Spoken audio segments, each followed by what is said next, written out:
Earlier, we called hERG the main force behind the heart's repolarization. But what if a drug weakens it? Strangely, many people are still fine because the heart keeps a spare. A backup brake that stays quiet most of the time but steps in at the critical moment. It's called IKS. And once even that backup is faulty from birth, a child can jump into a pool, swim a few strokes, and suddenly sink. This is the story of repolarization reserve. First, a life-saving idea, repolarization reserve. Resetting the voltage to get ready for the next beat is never the job of a single channel. Several potassium channels do it together.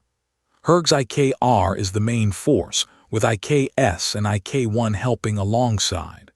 This redundancy is like a car with more than one set of brakes. You don't need the spare most of the time, but the moment the main one fails, the backup takes over. That margin is called repolarization reserve. Today's star, IKS, is the most important channel in that backup system.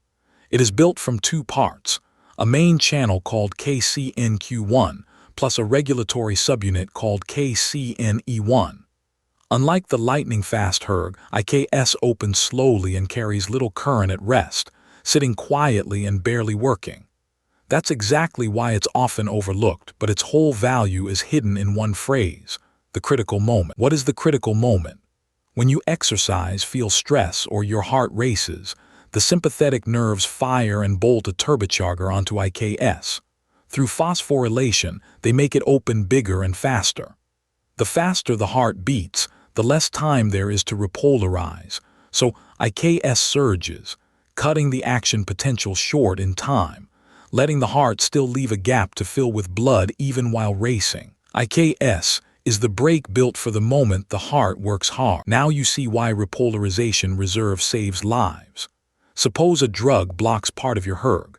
As long as your IKS reserve is intact, it fills the gap. The action potential isn't stretched too far and you're fine. This also solves a long-standing puzzle. With the same hERG-blocking drug, why are some people fine while others die suddenly? The difference is often the reserve. What's truly dangerous is a double hit. A reserve that's already thin, shaved once more by a drug, until repolarization collapses. Back to that swimming child. His KCNQ1 gene carries a loss-of-function mutation from birth. Almost no IKS is made, and his repolarization reserve is empty from day one.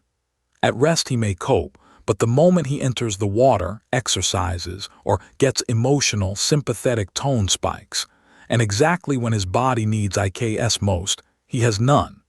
The action potential stretches out of control, QT soars, and the heart falls into a lethal rhythm.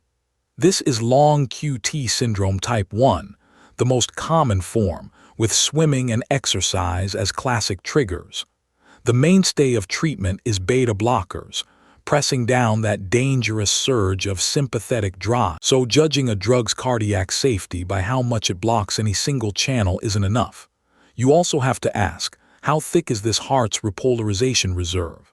IKS is the most important piece of that reserve, and measuring it still comes down to patch clamp.